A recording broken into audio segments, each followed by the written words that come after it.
حضور نے کہا کہ قیامت حق ہے, ہم نے مان لیا. حضور نے کہا کہ اللہ ہے دنیا کا پیدا کرنے والا, میں نے مان لیا. تو میں نے خدا کو دیکھا نہیں, مصطفیٰ کے کہنے سے مان لیا. مجھ پر قرآن نازل نہیں ہوا, حضور کے کہنے سے میں نے قرآن پر ایمان لایا. تو جس مصطفیٰ کے کہنے سے تو ایمان لایا ہے, اسی مصطفیٰ کا یہ فرمان ہے کہ مالدار کے مقابلے میں غریب 500 سال پہلے جنت چلے جائیں گے.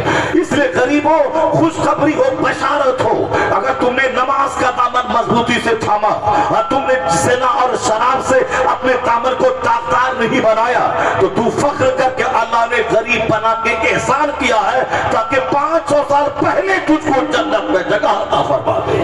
یہ بات وہ سوچے گا جو مصطفیٰ کی حدیث پڑھتا ہے. یہ بات وہ سوچے گا جو عالموں کی صحبت میں رہتا ہے. یہ بات وہ سوچے گا جو قرآن حدیث کا مطالعہ کرتا ہے. یہ بات وہ سوچے گا جو اللہ کے ولیوں کی صحبتوں میں رہتا ہے, جو چور کی صحبت میں رہے, جو ڈکیت کی صحبت میں رہے, جو بے نمازی کی صحبت میں رہے, جو زناکار کی صحبت میں رہے, جو سودخور کی صحبت میں رہے, جو دن رات اپنی آنکھوں میں اجنبی عورتوں کو بسا لے. اس کی سوچ گندی, اس کی آنکھ گندی, اس کا دل گندا, اس کا جگر گندا, اس کی آنے والی نسلیں گندی.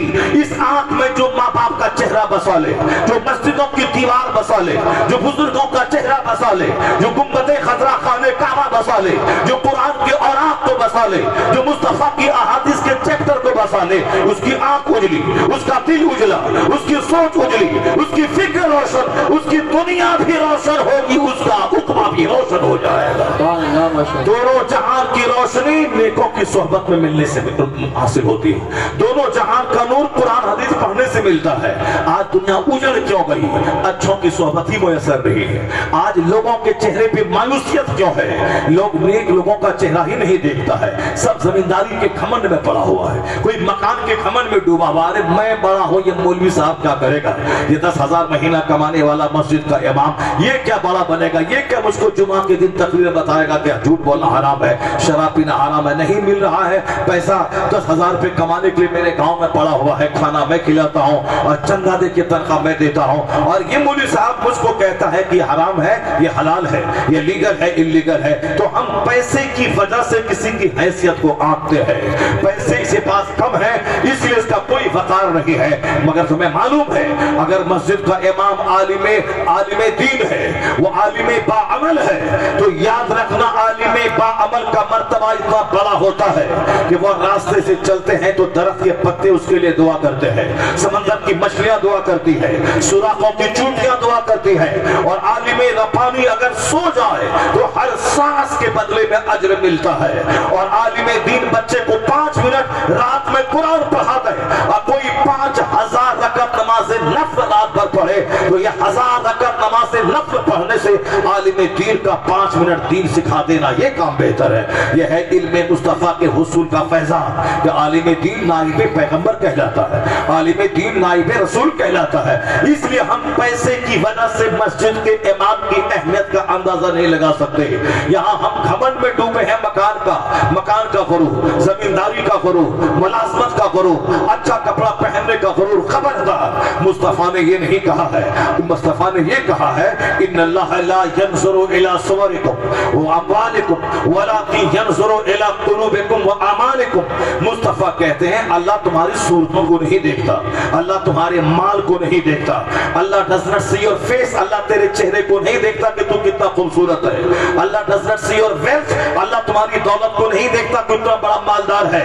But Allah sees your heart, اللہ تمہارے دل کو دیکھتا ہے, تمہارے انٹینشن کو دیکھتا ہے, تمہاری نیتوں کو دیکھتا ہے, تمہارے دلوں کو دیکھتا ہے, تمہارے احوال کو دیکھتا ہے, تمہارے کیریکٹر کو دیکھتا ہے, تمہارے کردار کو دیکھتا ہے. بہت سارے گورے چہرے والے کا چہرہ بندر جیسا ہو گیا, بہت ساروں کا چہرہ اللہ نے سور جیسا بنا دیا, بہت سارے کا چہرہ آج اللہ کا عذاب ہے کہ عربوں کے مال میں رہنے کے باوجود 1 درجن بیماری سے چہرہ کالا ہے, کیونکہ جس کو دل کی بیماری ہو گئی اس کے چہرے پہ نور کبھی نظر نہیں آ سکتا, چاہے وہ منتری رہے یا پردھان منتری رہے, چاہے وہ ارب پتی رہے یا پریزیڈنٹ رہے. دل کی بیماری والے کا چہرہ دیکھ کے پڑھ سکتے اس کا دل مریض ہے, وہ ہمیشہ بجھا رہتا ہے, اس کا دل ہمیشہ اس کا چہرہ کالا رہتا ہے, وہ ہمیشہ اندر کے پین کو محسوس کرتا ہوا اندر سے ٹوٹا ہوا ہوتا ہے۔ اگر یقین نہیں آئے تو کبھی سنسد بھون کو دیکھنا، کبھی پارلیمنٹ ہاؤس میں جہاں 500 سے زیادہ ایم پیز رہتے ہیں، اس ایم پیز کے چہروں کو دیکھنا کہ اکثر لوگوں کا ٹون اونچا ہوتا ہے، اکثر لوگوں کو ہارٹ کی بیماری ہوتی ہے۔ یہ پارلیمنٹ میں بیٹھا ہے، یہ پردھان، یہ منتری ہے، یہ ممبر آف پارلیمنٹ ہے، مگر ان کا چہرہ بجھا بجھا سا ہے، سمجھ لینا اس کو دل کی بیماری ہے۔ ممبر آف پارلیمنٹ بننے کے باوجود اس کا چہرہ بجھا سا ہے، دل کی بیماری ہے۔ کبھی شرد پوار کو دیکھ لینا، شرد یادو مر گیا کہ اس کا چہرہ تم نے دیکھا تھا، ابھی لالو پرساد کا چہرہ دیکھ لینا، ملائم سنگھ مر گیا اس کا چہرہ دیکھ لینا۔ یہ وہ لوگ ہیں جو اربوں میں کھیلنے والے لوگ ہیں، مگر ان کا چہرہ کالا تھا جو ان کے پاس دل کی بیماری تھی۔ ہارٹ کی خطرناک بیماری سے چہرہ کالا ہو جاتا ہے، اس کو سکون نہیں ملتا ہے، بھلے ہی وہ مصنوعی طور پر مسکرا دے الگ بات ہے، پر سچی خوشی نہیں ملتی ہے۔ جیسے سماج کے بے شمار لوگ ہیں جو پان کھاتے ہیں اور چوک چوراہے پہ پان پھینک کر ہونٹ لال کر کے وہ کہنا چاہتے کہ میں بہت خوش ہوں، وہ اندر سے اتنا ٹوٹا ہوا رہتا ہے۔ اس مصیبت کو چھپانے کی خاطر وہ پان کھاتا ہے۔ جس طرح بہت ساری فاحشہ عورتیں ہیں جنہوں نے بیماری کی وجہ سے، زناکاری کی وجہ سے اس کی صحت گل چکی ہوتی ہے، اس کا چہرہ مر چکا ہوتا ہے، لیکن گراہک کو اپنی طرف مائل کرنے کے لیے وہ ہونٹوں کو لال کیے رہتی ہے، وہ اپنے چہرے کو 50 ٹائپ کے لوشن سے سجا کے رکھتی ہے۔ اس کا چہرہ دیکھنے میں بھدا لگتا ہے، 1000 وہ لوشن لگائے، 1000 لپسٹک لگائے، پر ان کا چہرہ بتاتا ہے کہ اندر سے مریضہ ہے، یہ اندر سے دکھی ہے، یہ اندر سے ٹوٹی ہوئی ہے، نسوانیت کے اوصاف سے خالی ہے۔ لیکن گاؤں دیہات کی وہ عورت جو نمازی پرہیزگار ہو، اگرچہ وہ کوئی لپسٹک نہ لگائے، نہ اپنے چہرے پہ کوئی لوشن لگائے، مگر نہ سجدے کا حسن اس کے چہرے سے ایسا نمایاں ہوتا ہے جیسے کوئی حور زمین پہ اتر آئی ہو، چونکہ 50 پرکار کے لوشن میں اللہ نے وہ حسن ہی رکھا ہے جو حسن سجدہ کرنے میں رکھا ہے۔ اگر عورتیں اپنے سجدے کو تھوڑا دراز کر دیں اور سجدہ ختم ہونے کے بعد اپنا چہرہ آئینے میں دیکھیں، جو 50,000 خرچ کر کے لوشن لگانے میں جو چہرہ حسین نہ ہوگا، یہ سجدے کی وجہ سے جب بلڈ پریس، جب ہارٹ کا سرکولیشن بلڈ کا زبردست ڈھنگ سے ہوتا ہے، وافر مقدار میں چہرے کی ساری رگوں میں خون پھیل جاتا ہے، تو دانشور کہتے ہیں، امریکہ اور یورپ کا دانشور کہتا ہے عورتوں کو، مسلمان خواتین کو لوشن لگانے کی کوئی ضرورت نہیں ہے، وہ صرف سجدہ کریں اور سجدہ کو لمبا کریں۔ اگر یقین نہ ہو تو سلام پھیرنے کے بعد آئینے میں چہرہ دیکھیں، بغیر لوشن کے سجدے کا نور اس کے چہرے پہ نظر آئے گا۔ اندر سے جو دل کا مریض ہوتا ہے وہ ٹوٹا ہوتا ہے، دل کا مریض بجھا بجھا سا رہتا ہے، دل کے مریض کے چہرے پہ کبھی خوشی کے آثار نہیں ہوتے ہیں۔ تو دھنوان ہونا اور ہے، پر مسرت زندگی گزارنا اور ہے۔ یہ امام صاحب مسجد کا 10,000 کمانے والا چہرے پہ فیئر اینڈ لولی نہیں لگاتا ہے، یہ اپنے ہونٹ میں لپسٹک نہیں لگاتا ہے، یہ صرف تیل لگاتا ہے مصطفیٰ کی سنت پہ عمل کرتے ہوئے۔ لیکن جس دن امامہ باندھ کر اور جبہ پہن کر جب جمعہ کے دن ممبر پہ کھڑا ہوتا ہے، ارب پتی نیچے ہے، بیرسٹر نیچے ہے، لائر نیچے ہے، 1000 بیگھہ زمین کا جوتنے والا نیچے ہے، اس کا بیٹا جو امریکہ پڑھنے گیا ہے بیرسٹر بننے، وہ اپنا گھر آیا ہے وہ بھی نیچے ہے۔